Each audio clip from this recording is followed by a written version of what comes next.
Comme ça, on peut faire croire que je suis sur un bateau.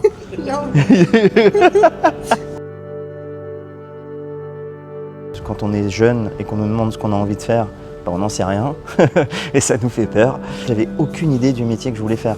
Et dans ce moment de stress, j'ai fait ce que j'ai fait une grande partie de mon enfance, c'est que je suis allé me réfugier dans la cuisine. Voilà comment j'ai commencé ce métier.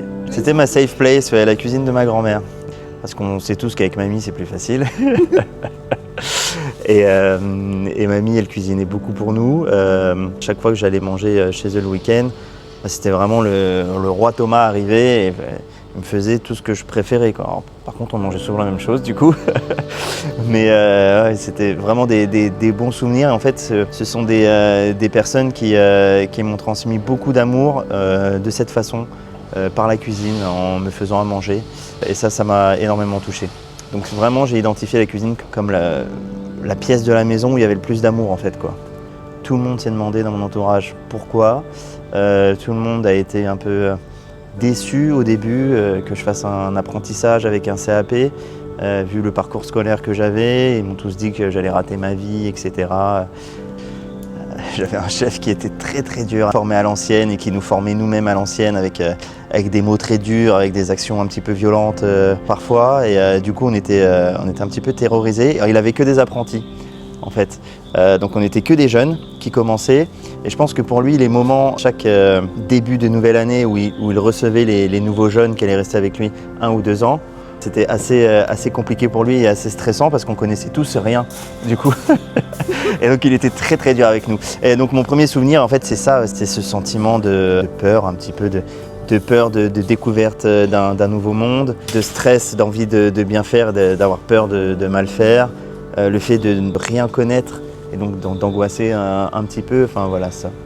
Très honnêtement, au tout début, quand je me suis retrouvé avec les 2 établissements, j'ai fait un petit burn-out parce que je voulais tout contrôler, je voulais tout faire moi-même. Je pense qu'en plus, quand on est jeune et qu'on n'a pas forcément une énorme assurance en soi, on n'a évidemment du coup pas confiance aux autres.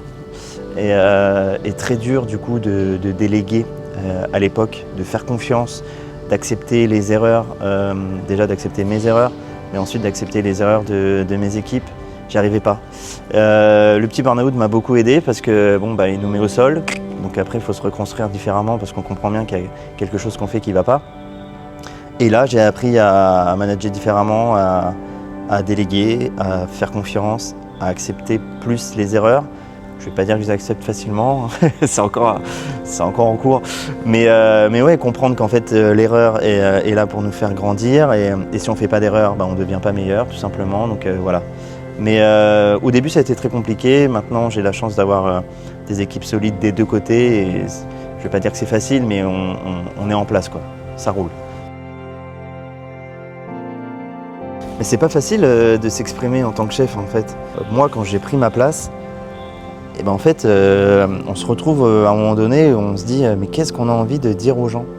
Qu'est-ce qu'on veut leur proposer? On a travaillé pendant des années pour d'autres chefs. Moi en plus, je venais de faire 7 ans pour un seul et même chef. Donc au bout de 7 ans, on fait ce qu'il aime, on pense comme lui, on anticipe ce qu'il va penser. Enfin, on est formaté, quoi. On est vraiment formaté. Et c'est ça qui nous rend efficaces d'ailleurs. Mais du coup, il faut se défaire de ça et c'est un peu comme un reprogrammage en fait, quoi. Et il faut apprendre à se connaître. Ok, maintenant j'ai envie de faire quoi? J'ai envie de véhiculer quoi comme message? Qu'est-ce que j'aime moi? Qu'est-ce que Thomas il aime? Évidemment, toutes les idées que j'avais au début, c'était des idées de mon ancien chef, quoi. Donc ouais, il y a ce petit moment d'apprendre à se connaître. Je pense qu'en plus, ça vient tout simplement avec la maturité, avec l'expérience. Enfin, je vois la cuisine que je fais aujourd'hui à 33 ans n'est pas du tout celle que je faisais à 30 ans, mais pas du tout. Entre-temps, il y a eu le petit burn-out, j'ai appris à gérer différemment, j'ai obtenu ma première étoile Michelin à Paris, ici au Galanga. Saint-Tropez, ça marche du feu de Dieu.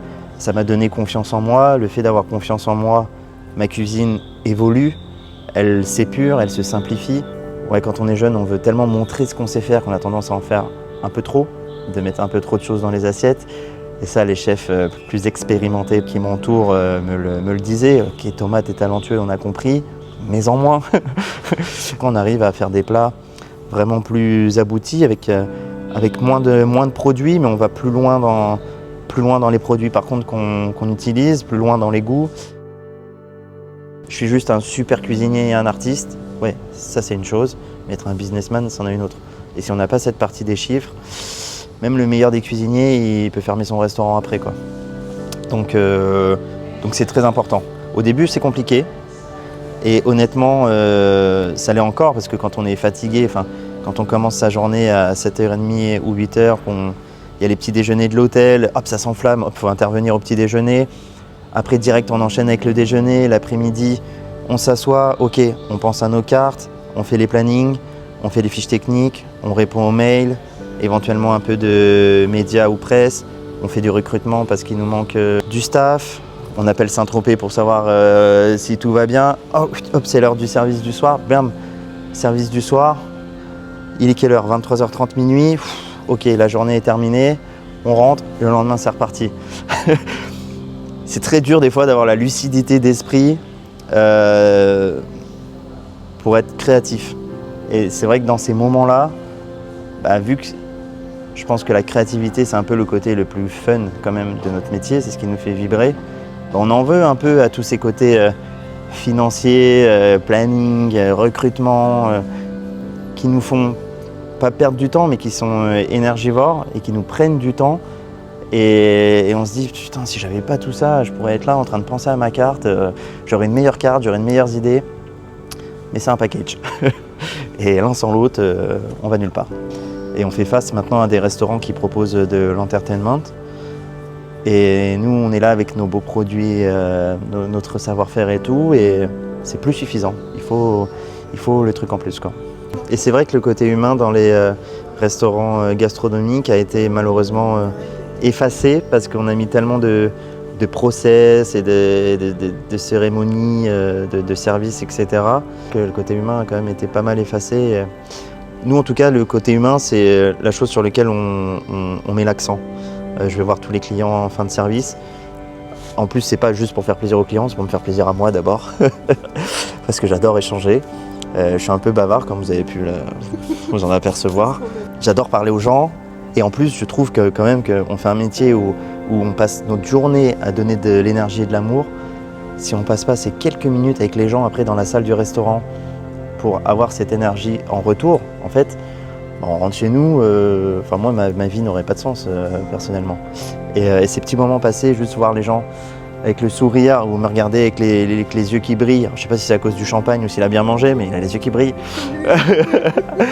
Moi, je dis tout le temps à mes équipes, on fait quand même un beau métier parce que ce ne sont pas tous les métiers où quand on rentre à la fin de la journée, on a eu autant de retours, quoi. Franchement, être dans la salle du restaurant, voir les clients, échanger avec eux dans plusieurs langues, des fois on se comprend même pas, mais on se fait des sourires et il y a quand même une connexion qui se crée. Enfin, c'est le côté humain, quoi. Ça, c'est beau et c'est hyper important. Et c'est là où pour moi, il y a des très très grands chefs qui sont des exemples et qui y arrivent. C'est que ce sont des personnes qui sont capables d'atteindre leur objectif. Mais en même temps, ils embarquent leurs équipes, ils font grandir leurs équipes, ils arrivent à communiquer quelque chose d'hyper beau sur notre métier. Mais ça, je pense que ça demande énormément d'énergie à une personne, pour être honnête. Déjà, atteindre ses objectifs personnels, c'est un sacré défi. Donc en plus, dans une position de leader, en embarquant toute une équipe avec soi. Alors oui, évidemment, l'équipe nous aide, et nous aussi, on leur doit beaucoup à l'équipe. C'est pas que eux qui travaillent pour nous. Nous, on leur accorde du temps, on essaye de les faire évoluer sur le plan pro, sur le plan perso, des fois. Alors, il y a certaines personnes qui diraient on est au travail, il n'y a pas de pro, il n'y a pas de perso, on ne mélange pas, ce sont des collaborateurs, on est là que pour le travail. Moi, je ne vois pas les choses comme ça. Moi, honnêtement, mon équipe, c'est ma famille. On passe 14 heures par jour ensemble et à un moment donné, le pro est forcément mélangé un petit peu au perso. Quand ça ne va pas, ils m'en parlent. Quand ça ne va pas, je leur en parle. Eux m'ont fait évoluer d'une façon extraordinaire sur le plan humain. Et je pense que moi, il y en a certains aussi que j'ai fait évoluer en les poussant, en leur donnant confiance en eux quand ils n'avaient pas confiance en eux, parfois en les responsabilisant sur des choses qu'ils ne voulaient pas, ils le refusaient même. Je les ai forcés, je leur ai montré qu'ils allaient y arriver, mais ça demande de l'énergie. Il faut le faire, dans tous les cas, il faut le faire parce qu'on est entouré de plein de personnes qui nous aiment beaucoup, qui nous veulent du bien, mais qui nous disent « T'es sûr? Est-ce que c'est pas un peu fou? Est-ce que tu travailles pas un petit peu trop ?» C'est vrai qu'on fait quand même un métier où il y a beaucoup d'heures et on n'est pas forcément entouré de gens qui sont dans le même secteur et qui comprennent pourquoi on est en train de dédier toute notre vie à notre métier.